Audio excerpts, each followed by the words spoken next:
Salut à tous, on se retrouve aujourd'hui pour parler du Real Madrid. Donc c'est parti les gars, on commence tout d'abord à quoi devrait ressembler le maillot domicile du Real Madrid pour la saison 2022-2023, donc en gros la future saison. Donc toujours un maillot de couleur blanc, voilà le maillot domicile. Donc toujours avec Adidas et Emirates Flybetter, donc ces deux sponsors qui payent beaucoup d'argent bien sûr chaque saison pour figurer sur le maillot du Real.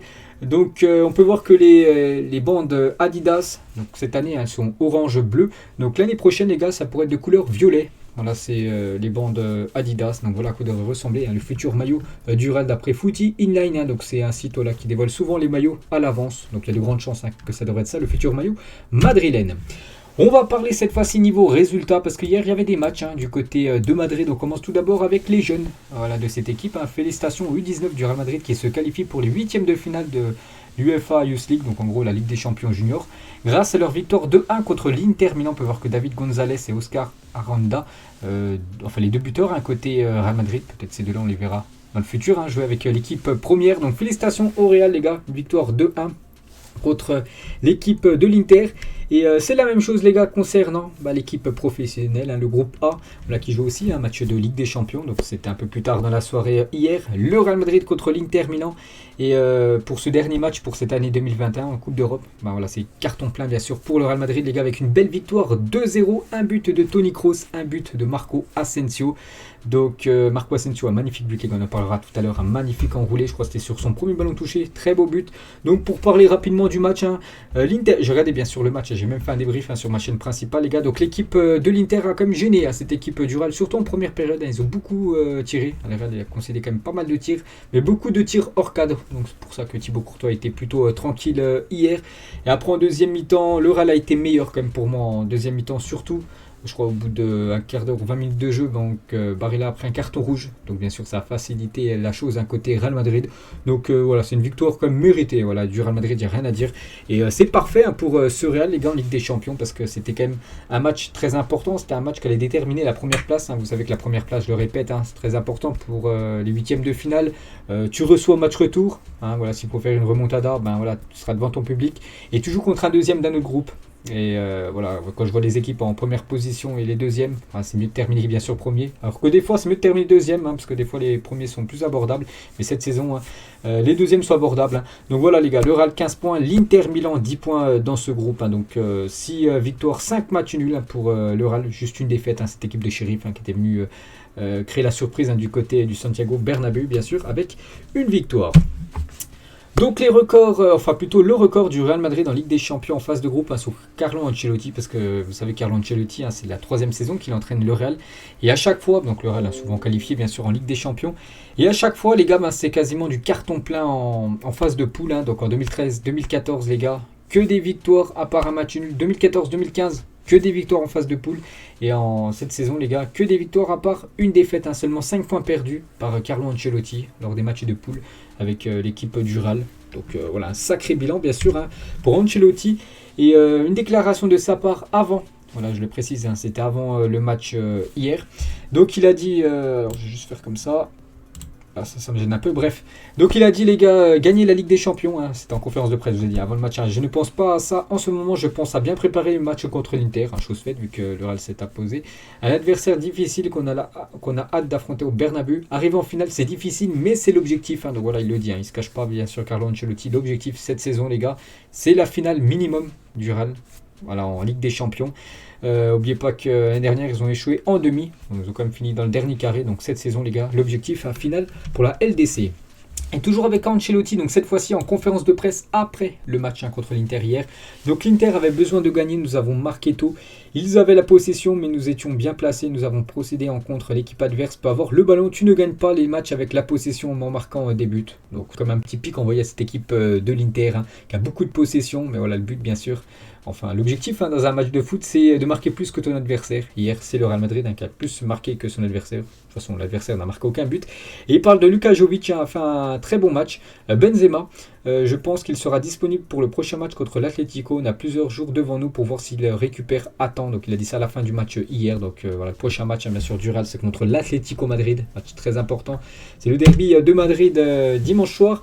Et toujours avec Ancelotti, une petite mention spéciale, les gars, à Modric. Modric, c'est un joueur spécial. Il est évident qu'il doit se reposer. Maintenant, il a 5 jours de repos avant le derby. Dimanche, Modric et Casemiro, si un jour ils sont fatigués, nous utiliserons Fede Valverde et Camavinga. Il n'y a aucun problème pour faire des rotations du côté de l'effectif madrilène, bien sûr. Il sait que Valverde et Camavinga peuvent remplacer Modric et Casemiro, même si voilà, Modric et Casemiro, bien sûr, c'est deux cadres. Mais voilà, Valverde et Camavinga, ils comptent bien sur eux, bien sûr. Carlo Ancelotti, ces deux joueurs, c'est bien sûr aussi pour l'avenir. Et pour revenir, les gars, sur Luka Modric, donc hier, grosse prestation du Ballon d'Or 2018 et encore un trophée individuel pour lui qui pourra mettre de plus chez lui, les gars, ce trophée d'homme du match, les gars, man of the match, c'est Luka Modric, les gars, donc il n'a pas marqué hier, mais voilà, beaucoup influent dans le jeu comme d'habitude. Et on le félicite parce que hier, il a disputé son 100e match de Ligue des Champions, dont 92 avec le Real Madrid et ses anciens clubs, Tottenham et Dynamo Zagreb, donc il a fait 8 matchs avec ces deux clubs-là, mais surtout 92 avec le Real Madrid, donc son 100e depuis son début de sa carrière. Félicitations à Modric.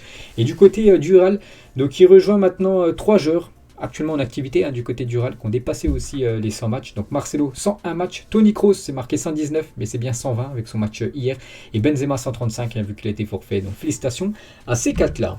Toujours avec Modric, les gars, il a dit je suis très content du match et du résultat. Vous n'avez pas regardé l'âge, juste les performances. Je me sens très bien, comme si j'avais moins de 30 ans. Donc il le dit, il se plaît très bien. Et surtout, il se sent très très bien, les gars. Regardez par exemple, la preuve, hier élu homme du match. Alors qu'il y a des joueurs beaucoup plus jeunes que lui, c'est l'un des plus vieux et c'est lui qui a été le meilleur lors de ce match de Ligue des Champions hier. Et toujours avec le Real, les gars, n'oubliez pas que la fin de contrat de Modric, donc c'est je crois en fin d'année là. Donc le Real Madrid envisage de prolonger le contrat de Luka Modric jusqu'en juin 2023. C'est bien ça, il est en fin de contrat en juin 2022 et le Real aimerait le prolonger d'une saison supplémentaire vu qu'il est toujours performant. Des discussions sont en cours pour parvenir à un accord. Modric est considéré comme un élément essentiel par Carlo Ancelotti et le board du Real Madrid après Fabrizio Romano. Donc ça sent bon parce que j'ai déjà vu pas mal de déclarations de Modric, lui qui se plaisait très bien du côté du Real et qui l'aimerait peut-être même finir sa carrière là-bas. Donc voilà, tous les voyants sont au vert pour la prolongation de Modric, une saison supplémentaire. Voilà, le Real fait souvent ça, les gars, c'est quand il prolonge des joueurs plutôt âgés, c'est saison par saison. Ils avaient demandé à Sergio Ramos, vous vous souvenez, Sergio Ramos avait refusé, lui voulait minimum 2 ans, mais c'est pour ça qu'il avait quitté le club. Donc Modric accepte bien sûr, saison par saison. La même chose pour Benzema, les gars, bientôt, ils vont peut-être penser à le prolonger, mais vraiment saison par saison, ils ne peuvent pas lui proposer plus de 2 ans de contrat quand les joueurs sont âgés. On va parler d'un autre joueur, les gars, Toni Kroos, le milieu allemand buteur. Regardez, là c'est le moment de son but. Frappe du pied gauche, n'oubliez pas qu'il est droitier, il est très très bon des deux pieds. Toni Kroos a maintenant marqué lors de 2 matchs consécutifs pour la première fois de sa carrière en 120 matchs dans la compétition. Félicitations à Toni Kroos, c'est lui qui a ouvert le score hier. Et 95% de passes réussies pour Toni Kroos cette saison en Ligue des Champions. Rendez-vous compte, je crois que c'est lui qui doit avoir le plus haut pourcentage. Je ne vois pas notre joueur, les gars, avec un si haut pourcentage avec tous les joueurs qui évoluent en Ligue des Champions. Voilà, il loupe très rarement des passes, Toni Kroos. La preuve avec cette statistique. On va parler aussi de ce joueur, les gars. Donc, il n'a pas commencé titulaire, il n'est plus titulaire du côté du Real. C'est Marco Asensio et très beau but de Marco Asensio. Donc, il est rentré en cours de jeu, même pas une minute après. Premier ballon, magnifique frappe, les gars. Andanovic n'a rien pu faire. Un très beau but de Marco Asensio. Ça va lui donner plein de confiance avant le derby dimanche. On va parler de ce joueur, les gars. Donc, lui, il ne marque pas vu que c'est un défenseur, mais il a été bon. Lui, son taf, c'est pas de marquer, c'est que son équipe ne prenne pas de but. Et comme d'habitude, il a été impérial. C'est Militao. A eu un grand match hier soir, plein de concentration, de force et d'intelligence. Pratiquement personne ne peut le surpasser. Il désespère ses adversaires, bien sûr. Militao, en plus, c'est lui qui a l'origine du carton rouge de Barella en fin de match. Voilà ce qu'a complètement plombé à l'équipe de l'Inter, bien sûr, avec un joueur en moins c'était beaucoup plus compliqué, et même il a été bon. N'oubliez pas qu'il y avait quand même Edin Dzeko en face, un sacré gabarit, un sacré attaquant, vraiment un attaquant sous-côté. L'attaquant de l'Inter, il a complètement esselé, il a complètement canalisé, on va dire, Edin Dzeko. Donc gros match de Militao. Et le Real envisage de prolonger d'air Militao jusqu'en 2027 actuellement. Je sais pas son contrat c'est jusqu'à quand, je pense peut-être au moins jusqu'en 2025 minimum. C'est pour ça qu'ils aimeraient le prolonger de 2 saisons supplémentaires. Une prolongation qui sera assortie d'une revalorisation salariale et bien sûr d'une augmentation de sa clause libératoire. Donc voilà, les gars, Militao lui aussi. Je pense qu'il restera de nombreuses années du côté du Real. Un autre joueur brésilien, c'est Vinicius et Perisic avant le match. Il a dit, Vini, dans le vestiaire, on discute d'un plan pour l'arrêter. J'ai regardé presque tous les matchs du Real Madrid cette saison. Perisic aime bien le Real, il gagne quasiment tous les matchs, il le dit. Et il joue très bien comme toute l'équipe. Donc voilà, Perisic, fan peut-être du Real Madrid, bien sûr. Il peut jouer dans une autre équipe et soutenir le Real, pourquoi pas. Et il dit que Vini, il sait que c'était un danger hier. Il a fait un bon match pour moi, Vini, les gars. Il a provoqué quand même pas mal de fautes, toujours voilà, dans la percussion. Bon, après, il n'a pas été décisif, Vini, mais bon, voilà, il a fait son match et c'est très bien. Et Vini, les gars, donc peut-être en Ligue des Champions, hier, il n'a pas marqué, mais en championnat, il marque beaucoup. Il est meilleur duo de buteurs dans les 5 grands championnats européens cette saison. Donc Benzema, Vini, c'est actuellement le meilleur duo. 22 buts pour ces deux-là, 12 pour Benzema, 10 pour Vini. Le deuxième meilleur duo, Lewandowski et Gnabry, on peut voir les buts à chaque fois inscrits. Le troisième meilleur duo, Salah et Diogo Jota, le joueur portugais. Concernant Karim Benzema, donc il n'a pas joué hier, bien sûr il était forfait, donc il n'est pas dans le groupe du Real, on le sait. Il a cependant encore une chance de jouer le derby dimanche prochain. Là, malgré que Jovic, bien sûr, a fait 2 beaux matchs, il y a quelques jours contre la Real Sociedad. Hier, il a été bon, malgré qu'il n'a pas marqué. Voilà, Karim Benzema, ça reste quand même le leader, voilà, ça reste quand même le numéro 9. Voilà, de cette équipe, bien sûr, Jovic, c'est plus un remplaçant et on ne sait toujours pas s'il sera là ou non. On espère tous voir Benzema lors du derby. Et concernant Jovic, donc, il n'a pas marqué hier soir, mais il a quitté le terrain heureux.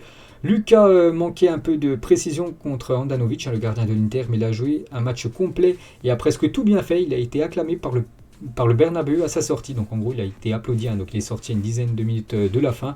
C'est vrai qu'il a fait un match correct. Il n'a pas touché énormément de ballons, mais il en a perdu quasiment aucun. À chaque fois, il a pris les bonnes décisions avec les passes, des bons décalages, des bons appels. Donc voilà, plutôt convaincant les gars, Jovic. Donc voilà, maintenant, pour essayer de prendre la place à Benzema, là ça va être un peu plus compliqué. Et toujours avec Jovic, donc là, c'est Milan s'intéressera à Luka Jovic en vue du prochain mercato hivernal. Donc affaire à suivre. Toujours avec le Real et la Ligue des Champions, donc le Real connaîtra le lundi 13 décembre, donc lundi qui arrive les gars à midi, son adversaire en 8e de finale de Ligue des Champions. Donc en gros morceau, il faudrait éviter, je pense, le Paris Saint-Germain qui est sûr de terminer deuxième et le Real peut affronter le PSG. Voilà, ce serait comme une équipe à éviter. Après, voilà, il y a plein d'autres deuxièmes abordables, bien sûr, pour cette équipe du Real. N'oubliez pas que le Real ne peut pas jouer contre un deuxième d'un groupe. Si le Barça se qualifie ce soir, enfin un deuxième d'un même pays, bien sûr. Donc le Barça ou même l'Atlético qui a terminé deuxième. Donc le Real ne peut pas affronter ces deux équipes-là. Mais il y a des équipes abordables. Donc voilà, on connaîtra bien sûr lundi tout ça. Casemiro les gars sur Camavinga, il a dit Camavinga est jeune, il a beaucoup d'énergie, il a beaucoup d'envie, il ne faut pas lui mettre la pression car il n'a que 18 ans, parfois il va trop vite, mais c'est la réalité du club et on peut compter sur lui. Il a dit ça en conférence de presse, c'était avant le match contre l'Inter. Donc hier il a joué une vingtaine de minutes, il a remplacé Casemiro en cours de jeu, il a fait son match, bon il n'a pas pris énormément de risques, il a touché pas mal de ballons, pas mal de passes sûres pour Camavinga plutôt hier. Et Casemiro les gars sur un duo Mbappé-Vini. Voilà, ça sera certainement ça le duo l'année prochaine en attaque du côté du Real. Mbappé est compatible avec n'importe quel footballeur dans le monde. Je pense qu'il serait compatible. Mais encore une fois, ce n'est pas un joueur du Real Madrid, donc difficile d'en parler. Voilà. De temps en temps, les journalistes lui posent des questions par rapport à Mbappé. Mais bien sûr, il ne peut rien dire pour l'instant, vu que Mbappé n'appartient pas pour l'instant au Real. Concernant Gareth Bale, il était forfait hier, le joueur gallois. Donc si Conte donne son accord, le board de Tottenham serait ok pour faire revenir gratuitement et définitivement Gareth Bale du côté de Tottenham. Son contrat expire en juin prochain. Donc là c'est quand même les derniers mois de Gareth Bale qui avait signé jusqu'en 2022 du côté du Real. Donc lui on parle pas de prolongation. Voilà, il n'y aura aucune prolongation pour Gareth Bale. Donc ça fait quand même quelques temps qu'il est du côté du Real et là ça sent la fin les gars. Il pourrait peut-être même être prêté pour cette fin de saison ou rejoindre cette équipe de Tottenham gratuitement l'été prochain. Concernant Eden Hazard, lui aussi, ça sent la fin pour Eden Hazard et West Ham et Everton. Donc c'est pas des énormes équipes, anglaises, mais voilà, il sera intéressé à l'idée de s'offrir Eden Hazard, les gars. Donc Eden Hazard a joué une dizaine de minutes hier, il est rentré en fin de rencontre. Bref, l'ancien Blues ne serait pas insensible à ses approches en cas de belle offre. Le Real Madrid ne le retiendra pas, bien sûr. C'est comme un sacré flop, surtout vu le montant qu'a déboursé le Real Madrid. Donc le Real aimerait prêter Eden Hazard cet hiver avec une option d'achat fixée à seulement 30 millions d'euros à lever à l'issue du prêt. C'est très très peu, mais voilà, vu que c'est un gros salaire, le Real Madrid doit absolument s'en débarrasser de Eden Hazard. N'oubliez pas qu'ils ont investi plus de 135 millions d'euros, je crois, bonus compris, pour le revendre, les gars, avec une option d'achat à 30 millions, donc quasiment 100 millions en moins. Donc bien sûr, le Real va perdre beaucoup d'argent pour le cas Hazard.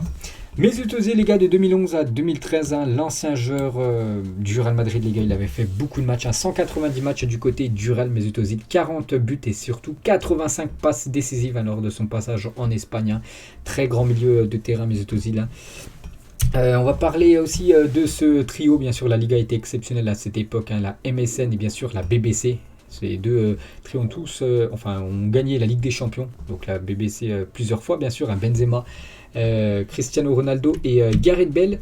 Et pour finir, les gars, c'est la dernière photo. C'était il y a quelques jours, hein, je crois que c'était avant-hier, exactement le 6 décembre. Donc il y a 4 ans, jour pour jour, CR7 remportait le Ballon d'Or 2017, hein, le 5e de sa carrière, égalant à l'époque son rival de toujours, Léo Messi. Donc Cristiano Ronaldo avait terminé devant Léo Messi et Neymar, 3e, deux joueurs du FC Barcelone en 2017. Hein, c'est de évoluer du côté du Barça. Donc on félicite bien sûr, hein, Cristiano Ronaldo, parce qu'en 2017, bien sûr, il était du côté du Real Madrid avant de partir en 2018, hein, bien sûr, du côté de la Juventus. Donc voilà, les gars, la fin de cet épisode, hein. J'espère que ça vous a plu. On se retrouve dès demain, les gars, cette fois-ci pour une vidéo, hein, consacrée au FC Barcelone. Ciao à tous.